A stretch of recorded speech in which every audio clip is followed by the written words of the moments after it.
윤 전 대통령 변호인단이 김건희 특검에 대해서 고발장을 접수할 예정이다라는 소식이 들어와 있습니다. 서울구치소 내에서 체포영장을 집행한 것에 있어서 물리력을 동원하고 이런 특검의 집행 과정이 불법적이었다라고 앞서 여러 차례 주장을 해왔는데 이와 관련해서 민중기 특별검사와 문홍주 특검보에 대해서 고발장을 오늘 서울중앙지검에 제출할 예정이다라는 소식이 들어와 있습니다. 아마 지금 이제 시간이 많이 오늘 저녁이기 때문에 곧 접수를 할 것으로 보이는데요. 구치소 내부에서 윤 전 대통령에 대한 체포영장 집행을 하려 했던 것 그리고 물리력을 동원하려 했던 것에 대해서 직권남용 체포, 직권남용 감금 미수, 독직 폭행 등의 혐의로 김건희 특검을 고발하겠다. 그래서 오늘 오후에 서울중앙지검에 고발장을 접수할 예정이라는 소식이 들어와 있습니다. 이거 내용은 지금 패널들께 좀 여쭙고 가야 될 것 같습니다.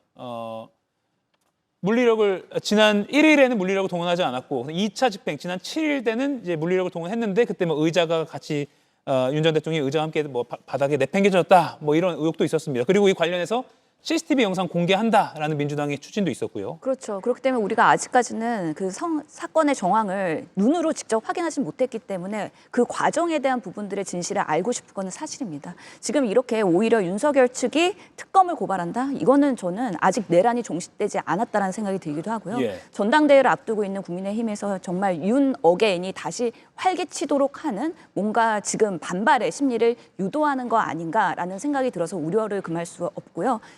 이 부분은 명확하게 CCTV 공개해서 사실은 검증받아야 되는 부분이기 때문에 결국에는 올해 국감까지 정말 법사위가 이런 특검에 있어서의 윤 대통령의 잘못된 태도에 대해서 계속해서 모니터링하면서 제대로 된 특검 수사가 진행될 수 있도록 하는데 국민들이 계속 관심 가질 필요가 있다라는 생각이 더 듭니다. 예, 특검을 고발하겠다고 지금 방침을 세웠습니다. 아무래도 이제 체포를 할 수는 있겠죠. 그런 직권이 있을 겁니다. 그렇지만 문제는 뭐냐면 그런 과정에서 불법적인 요소가 있는지 그리고 절차적 하자는 없었는지 그 부분에 대해서 문제가 있다고 한다면 물리력을 행사하는 부분에 있어서 조건이 있지 않습니까?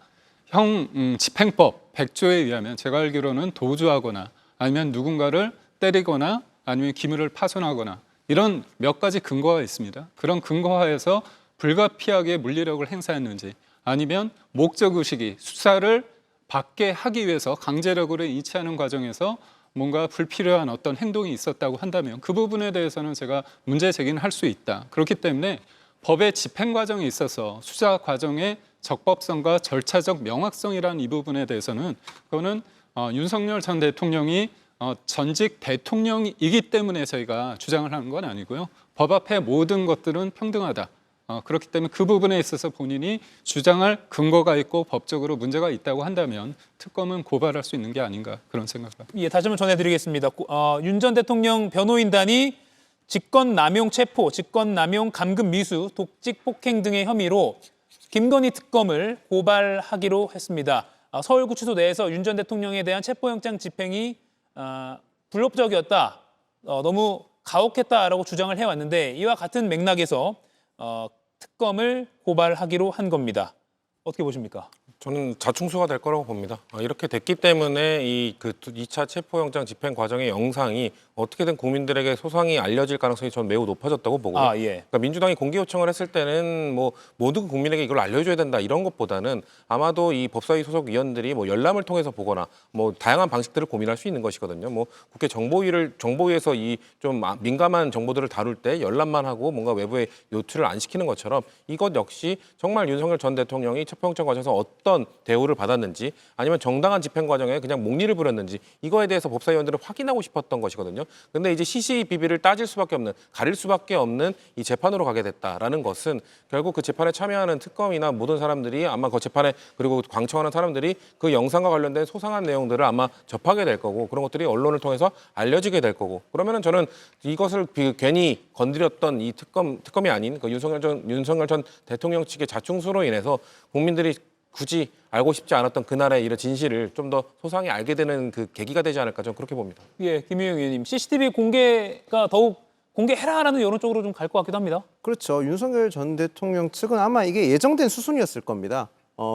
특검을 고발함으로써 체포 실제 시도를 위축시킬 수 있고 그리고 더 나아가서 본인이 정치적으로 탄압받고 있다는 프레임을 더 공고히 할 수 있습니다. 또한 끊임없이 저항하는 모습을 통해서 본인의 지지층을 결집시킬 수 있을 겁니다. 그런데 이게 과연 윤석열 전 대통령에게 도움이 되는 고발이었는지는 저도 좀 의구심이 듭니다. 물론 지금 민주당 특위에서 지나치게 공격적으로 보이기 때문에 그 방어하는 차원에서 했다고 주장할 수는 있겠지만 실질적으로 윤석열 전 대통령에게 도움이 될지는 저도 의구심을 가집니다.